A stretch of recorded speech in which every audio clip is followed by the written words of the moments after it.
All right, Shalom. Giving all praises to Yahweh Ba'ashem Yahushai, Ba'ashem Rakah HaKodash. Double honors to the apostles and the elders of Great Millstone. Sincere Shalom to the hopeful elect Tabernacle of David. All right. And the scattered Israelites that are scattered abroad, the four corners of the earth. Okay. Try to get somewhere it's a little bit more quiet because it's a bunch of cars driving by. So yeah. The title of this video is going to be Sometimes the Lord Will Force You to Sin Just to Teach You a Lesson. Okay. And I got a couple scriptures queued up to prove my point. Now, a lot of people, they don't understand what I'm talking about here.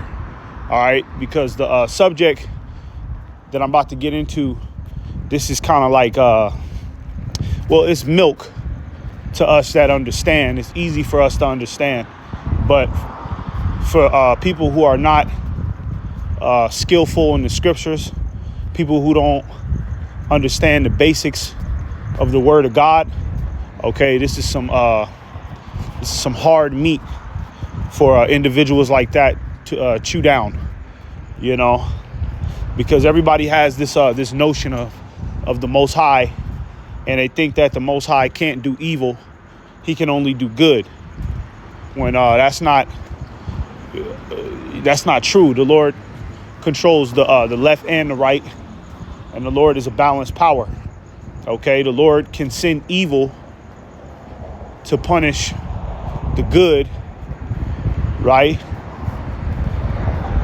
So that way, people who are righteous and who have a good heart towards the Lord, they clean up their act, so the Lord can send evil upon them, right? And then the Lord can send evil upon people who are wicked, all right, to judge them righteously, all right? So when you understand that, and you understand scriptures, forgot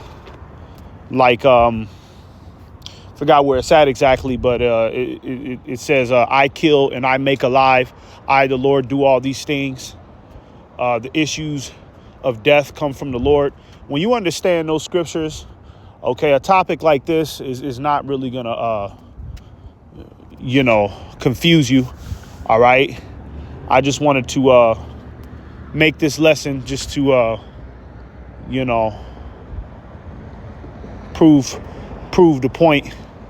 And the Spirit was on me to make this lesson. So let's get into it. The Lord will force you to sin just to teach you a lesson.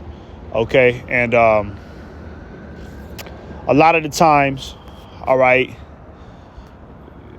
Well, first things first, you got to understand that Yahweh Ba'ashem Yahushai is in control of every specimen on this planet, everything in the universe, everything entirely. Okay, so nothing moves, nothing goes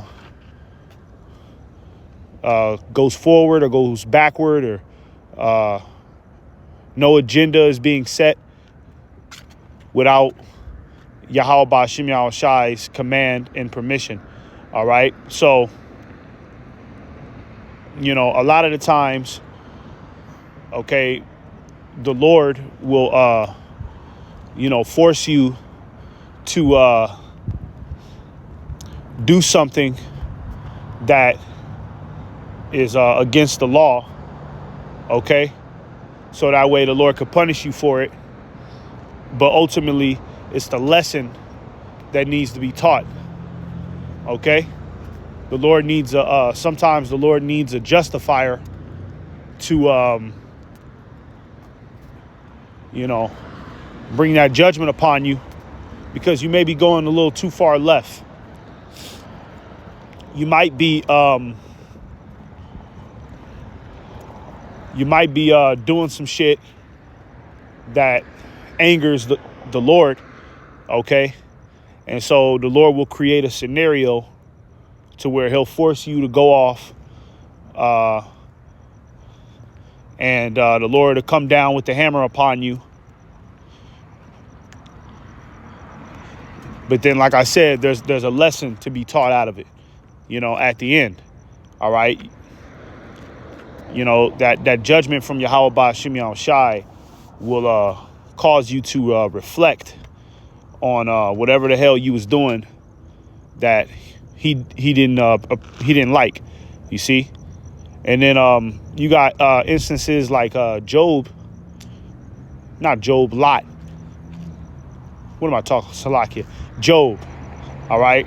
My brain's a little scrambled right now. But you got instances like Job where, you could be 100% righteous with the Lord. All right. You could be doing everything right. And the Lord still bring a judgment upon you. Okay. So that way you can understand the big picture. And then there's instances where the Lord forces individuals to sin so that way he could destroy them without no remedy. All right. But ultimately, there's always a lesson through the judgment of Yahweh Ba'ashem Yahushai. And the Lord, sometimes he'll create a justifiable cause to, teach you that lesson.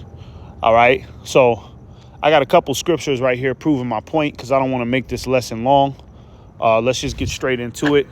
This is Proverbs 16:9. Going into what I was saying, how the Lord controls everything and everybody and every specimen on this planet. Proverbs 16:9, it says, a man's heart deviseth his way, but the Lord directeth his steps. Okay. So pretty much what this is saying is that the Lord is in control of everyone. All right. The Lord is directing everybody's steps. Okay. Even the heathen. Even Moab and Ishmael and Esau, the devil. All right. The Lord is directing all of their steps. And the Lord is, creating their pathways. Okay. Even individuals that are extremely wicked. People that are extremely wicked. All right. The Lord controls them. There's a reason why, those individuals are so evil and wicked like that. The Lord put a certain spirit on them, to be that evil and wicked. All right. So the Lord is in control of everything. All right. So if the Lord wants you to, make a mistake. All right. The Lord can do that. OK, if the Lord wants you to,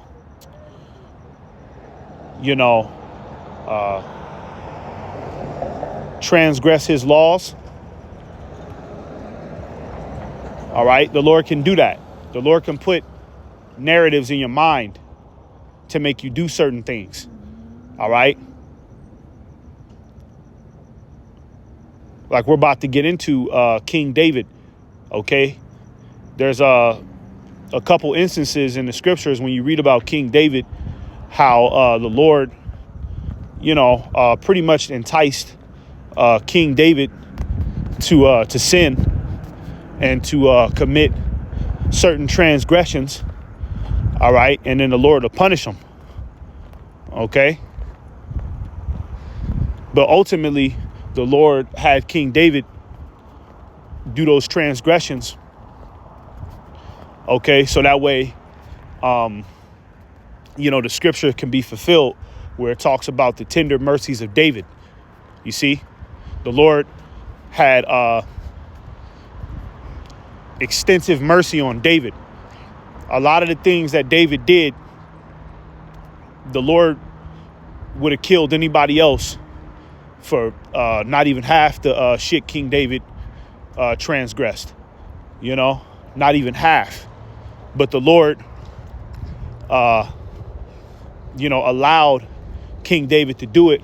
And yeah, the Lord still punished him, but the Lord didn't destroy him or depart from him like he did King Saul.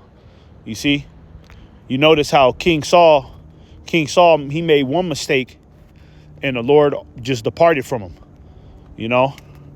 But King David got chance after chance. And that's because King David, you know, is also set up as an example to show the Lord's mercy, right? To show how merciful the Lord is, you know, to show it people that, look, you know, when it comes down to my elect, my chosen, no matter how many mistakes they make, no matter how many times they transgress, I'm always have mercy on them.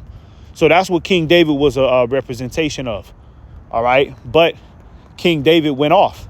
And if you read the scriptures with a spiritual lens, you'll notice how the Lord will force King David to go off. OK, the Lord would put things in King David's mind, or however it worked. OK, so that way, you know, he would transgress, and then, you know, he get punished, and then, you know, a lesson can be brought forth out of it. You see? So let's go ahead and get this script right here. Let's start off with 2 Samuel 24 and verse 1. All right. This is just an example of how the Lord will force you to sin to teach you a lesson. You see?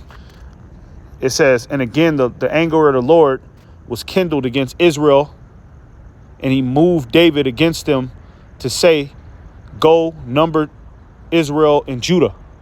All right. And I was reading this the other day, and that's what inspired this lesson. I was reading this chapter, OK, just randomly. And that's what inspired this lesson. All right. Now, a couple key points in this verse I just read that we're going to go over. It says, and again, the anger of the Lord was kindled against Israel. So it was at a point in time where, you know, just like our people always get caught up in, they get caught up in that folly, you know, they start doing wicked shit and start being disobedient. So the Lord created a justifiable cause for him to come down upon Jake, all right, and destroy the individuals that were pissing him off, all right? And it's going to tell you that further in this chapter, okay? And this is just proof that, you know, the Lord is not all sugar and rainbows like people frame it, okay? The Lord will kill you, all right? The Lord will kill you, man, okay? And it's nothing to Yahweh Ba'Shem Yahushai. We're all expendable, all right? We ain't nothing but just, you know, we ain't nothing but worms and ashes to Yahweh Ba'Shem Yahushai, you see? So that's why, you know, the scriptures talk about you got to have the fear of the Lord, because the you know, if the Lord decides one day that your folly, you know, has reached its limit, okay, it ain't nothing for the Lord to, you know, just take your life and just be like, okay, that's it. You know, go ahead and call that man's number and bring him back up to the spirit world. You see? So that was the situation in this case. All right. When it says that the Lord's anger was kindled against Israel, the Lord was pissed off at Jake. Okay. It says, and he moved King David against them to say, go number Israel and Judah. Now let's go ahead and get that word moved, right? Let's get that word moved, okay? Because that's a key word right there to prove what I'm talking about in this video. It says moved in the blue letter definition. It says to incite, allure, instigate, entice. Okay, to incite. All right. And when you entice someone, you know, it's two words that come to mind when you think about the word entice: persuasion and manipulation. All right. Persuasion and manipulation. So when we go back right here and he moved David against him. Okay. The Lord enticed David. The Lord persuaded David. Okay. To make a decision that was going to, be the downfall of a lot of wicked Jakes, of a lot of Jakes that the Lord wanted to die. All right. It says, go number Israel and Judah. Now that's actually a sin. Okay. That's actually a sin. All right. When you go into the book of Deuteronomy and Leviticus, that's one of the 613 laws, that you're not supposed to break. You're not supposed to try to number the children of Israel. You're not supposed to try to number the Israelites. So when David got enticed, okay, more than likely by a demon, all right, it was a demon whispering in David's head, telling David, okay, go, you're the king, go number all the Israelites. That was a demon talking to David, and that demon enticed him, persuaded him, okay, to sin against the Lord. But it wasn't to destroy David. Okay, the Lord didn't entice David to destroy David. In this context, the Lord enticed David to destroy all of them wicked ass Jakes that the Lord was displeased with. All right, so Yahweh Ba'Shem Yahushai put it in King David's mind to commit that sin, so that way he could come down with the hammer upon Jake that wasn't right. Now let's go ahead and go down. All right, we're gonna go down this chapter.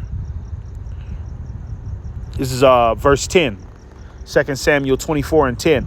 It says, and David's heart smote him after that he had numbered the people. And David said unto the Lord, I have sinned greatly in that I have done. Right. So David came to the realization that he made a mistake. OK. He came to the realization that he made a mistake, and he was humbled because, like I said, sometimes them demons can get inside of your head. Right. And them demons are sent from the Lord. It ain't Satan operating on his own accord without the Lord's permission. No, if a demon is talking to somebody, if a demon is persuading somebody, that is Yahweh Ba'Shem Yahushai commanding that demon to persuade and entice someone. All right.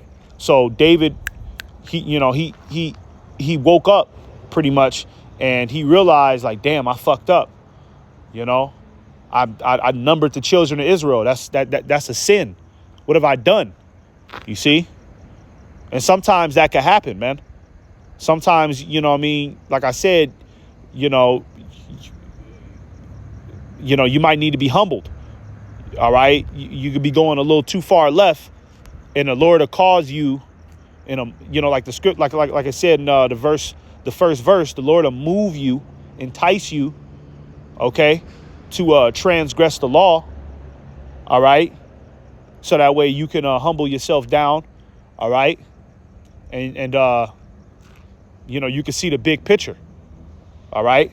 So it says, and now I beseech thee, O Lord, take away the iniquity of thy servant, for I have done very foolishly.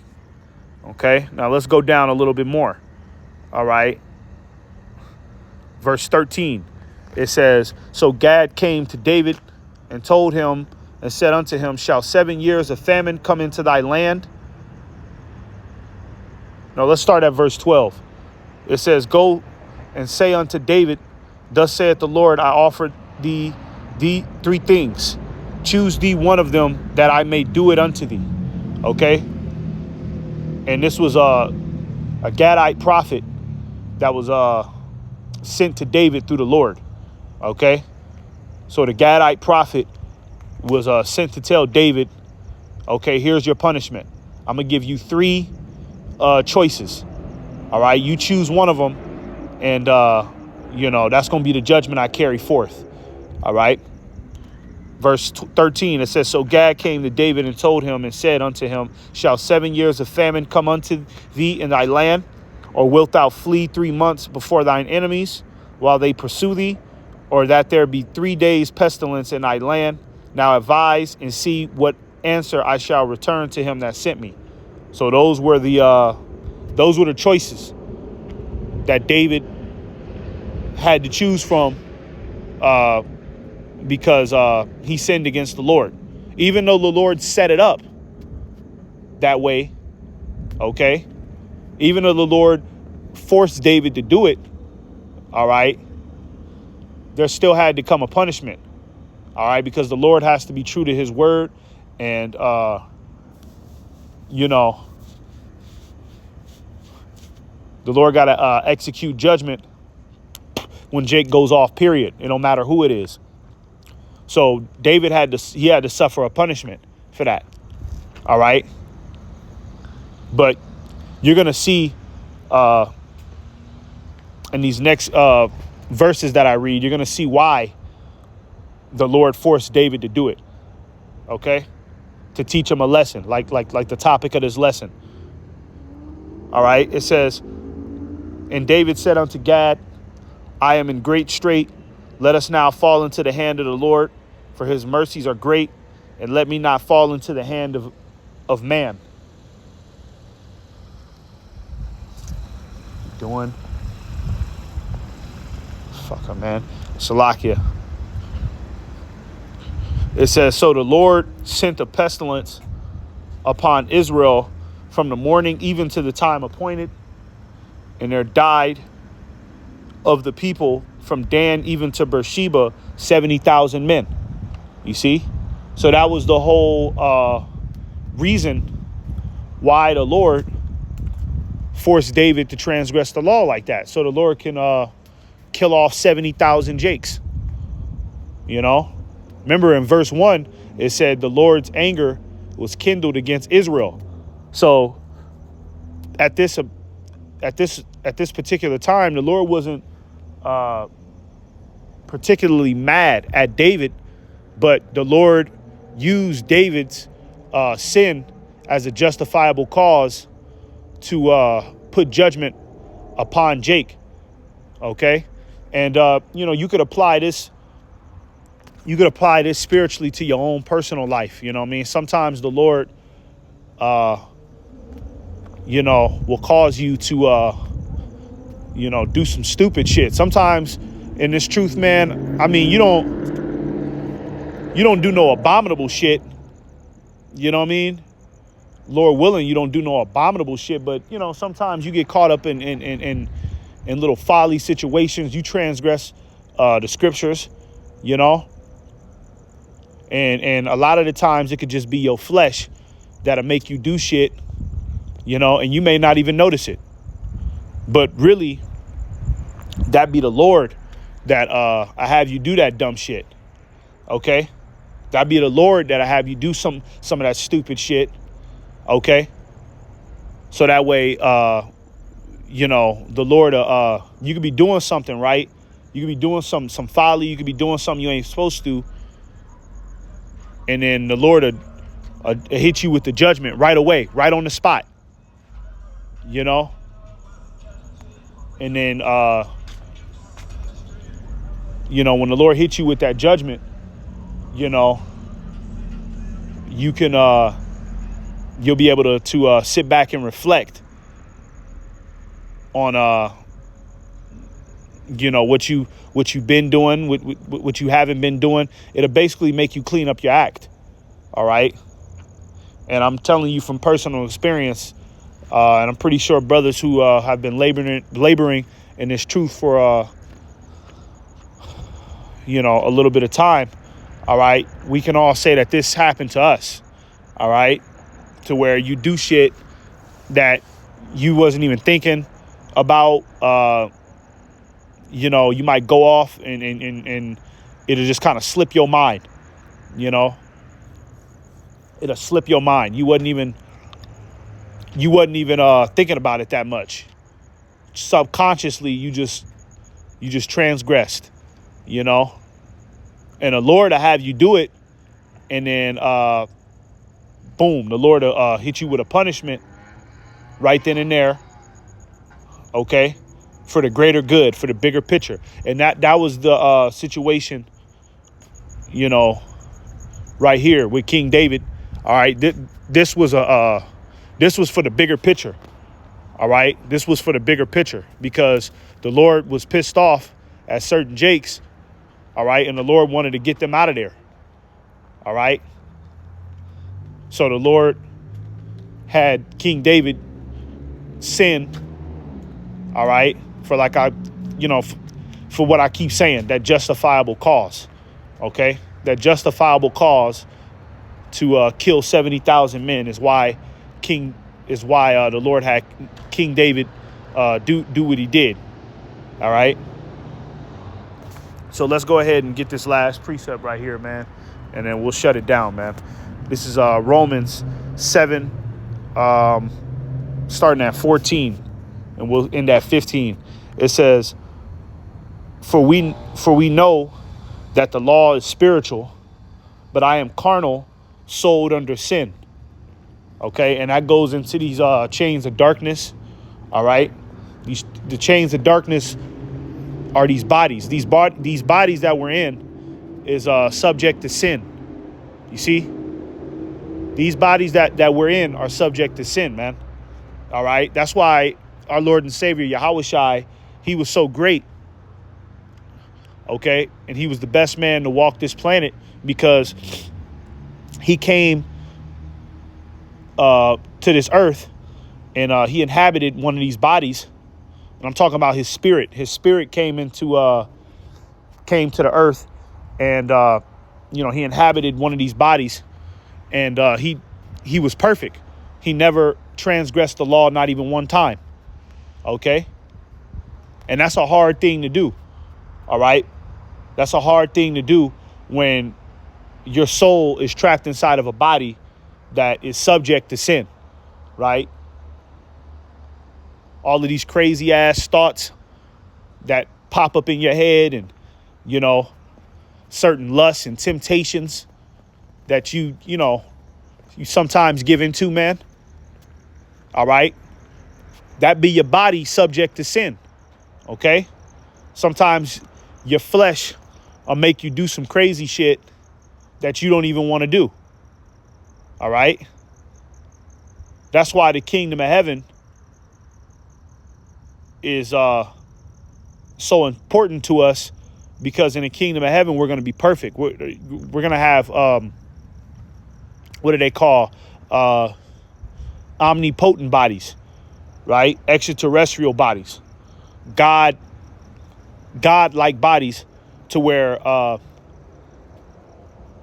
going to be perfect like the angels, like Yahushua, to where we'll never sin again.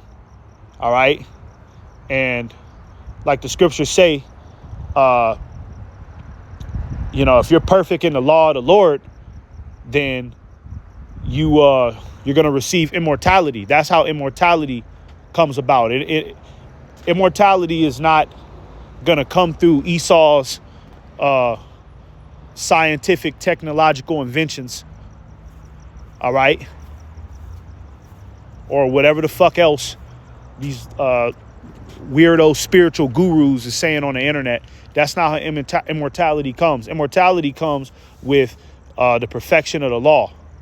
Okay, being perfect in the law, but in this time period, in these bodies, we're not going to be perfect. Okay, we're not going to be perfect until we get delivered out of here. All right. So until then, our bodies are going to be subject to sin. It says, "For that which I do, I allow not. For what I would, that I do not, but what I hate, that I do." Basically, Paul is saying right here, the shit that I don't want to do, I do it anyways. Things that I hate, sometimes I slip up and do it. Okay, and that be your flesh subject to sin. All right. So going back to my point of this lesson, all right, the Lord will tug at your flesh, okay, and cause you to do things that you don't necessarily want to do, or things that you know might be going off, okay? And it's happened to me before. It's happened to brothers before. The Lord I have you do that shit, and then the Lord will full circle you back to a particular lesson and an understanding that you need to receive. All right. So everything is spiritual, man. Everything is spiritual. Everything is being orchestrated by Yahweh Ba'Shem Yahushai. All right. Now, for a lot of our people that are 2/3, people that are not gonna make it. All right. They're not gonna get any mercy. Okay. So when they sin, the Lord just allows them to just keep going. That's why these niggas is fucked off the way that they are. You want to wonder why a nigga just a big flamboyant faggot. Nigga, his voice is all soft and he act like a damn woman, but he's obviously a man, right? You want to know how them niggas get like that? Those are niggas that the Lord don't really have no mercy on.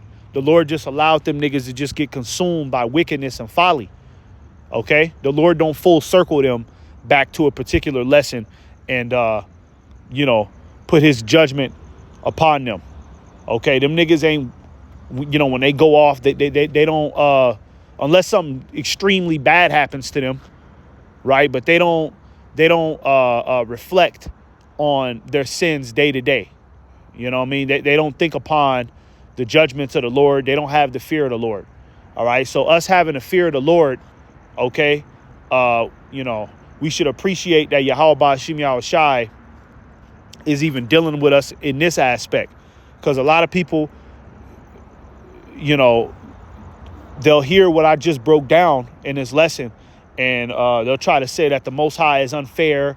God is making people do things so he could destroy them, and why is God doing that? What kind of God is that? You got backbiters out there like that, man, and the Lord gonna destroy them niggas talking like that, man. Okay, because they don't understand nothing. All right. But us who understand these scriptures, okay, we still appreciate the Lord even when he causes us to go off, because that shows that the Lord is still dealing with you. All right. If at the end of the day, regardless of the transgression that you did, the Lord, he puts his punishment on you, and the Lord still allows you to maintain in the spirit, you still in the ministry, you still understand this truth, you can still call upon his name, that means that the Lord got mercy on you. And the Lord did that just so you can learn a lesson. You see? So Lord willing, this was edifying. Give all praises to Yahweh Ba'Shem Yahushai.